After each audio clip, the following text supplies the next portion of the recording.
क्षमा breaking Jain news.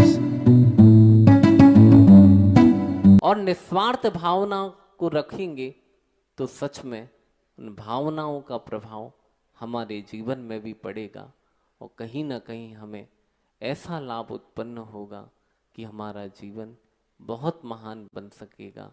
इसीलिए हम चाहते हैं कि अपनी भावनाओं को बहुत अच्छा बनाएं, निस्वार्थ भावनाएं।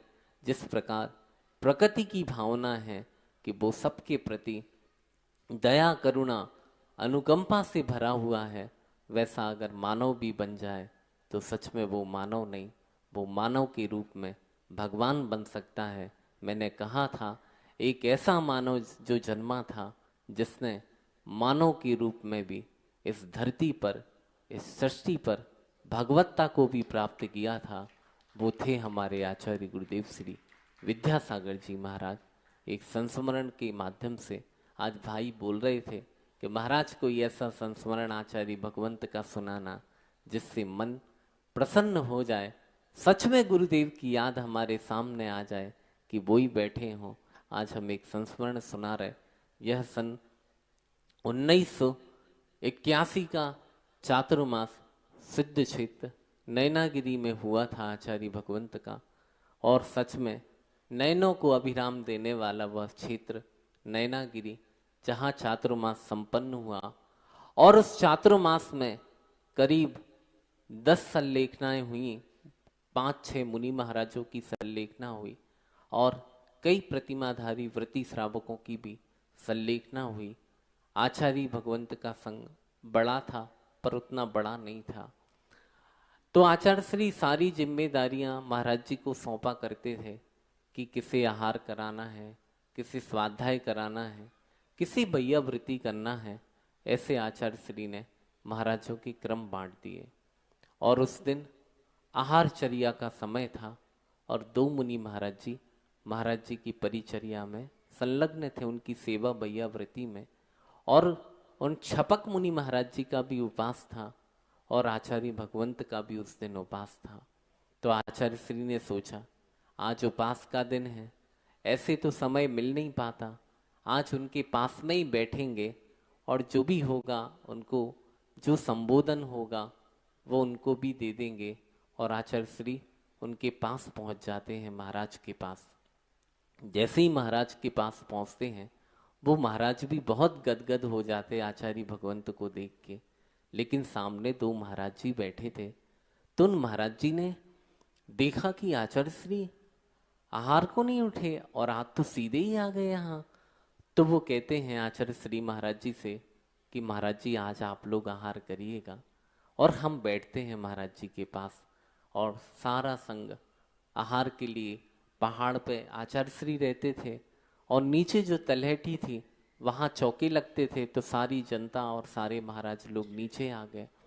अब महाराज जी आचार्य श्री महाराज जी को संबोधित कर रहे थे।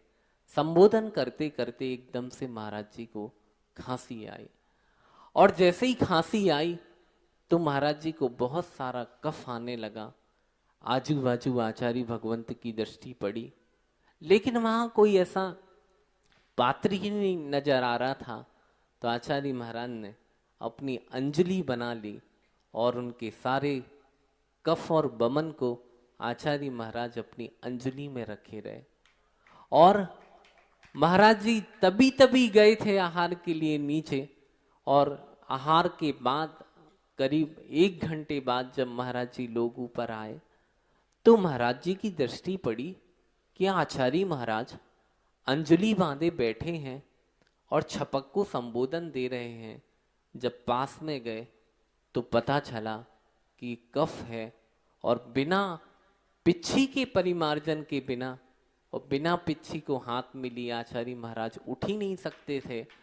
तो जब महाराज जी पास में गए और उन्होंने आचार्य भगवंत को पिच्छी दी और बड़ी सावधानी के साथ उस मल को विसर्जित किया और हाथ धुलवाए आचार्य भगवंत के। सोचो महाराज कितनी महानता होगी ऐसे आचार्य भगवंत के अंदर कि देखो 1 घंटे तक उस कप को लिए रहे। एक कहलाती है सेवा, एक कहलाती है भैया वृत्ति और एक कहलाता है अपने शिष्य के प्रति सेवा का, उनकी करुणा कितनी महान होगी कि उनको गिलानी भी उत्पन्न नहीं हुई और 1 घंटे तक आचार्य भगवंत ऐसे ही बैठे रहे और अपनी भक्तियों के पाठ के माध्यम से या जो भी आचार्य भगवंत पाठ करके महाराज को संबोधन दे रहे थे वैसा निरंतर आचार्य भगवंत का संबोधन चलता रहा। तो इस संस्मरण के माध्यम से शिक्षा मिलती है कि हमें अपनी ग्लानि को जीतना चाहिए और जिस प्रकार आचार्य भगवंत ने किस प्रकार एक महान आचार्य होके और एक शिष्य की कफ को अपने हाथ में रखे हैं, वहाँ ऐसा भाव नहीं होता। वहाँ तो भाव सेवा का होता है, वैयावृत्ति का भाव होता है। जो निस्दिन वैयावृत करैया सो निश्चल भवनीर तिरैया। जो निरंतर साधु पुरुषों की सेवा वैयावृत्ति करता है, निश्चित ही उसे इस प्रकार, जिस प्रकार आचार्य भगवंत को ऐसे उच्च पद प्राप्त हुए वैसे पद भी उसे प्राप्त होते हैं।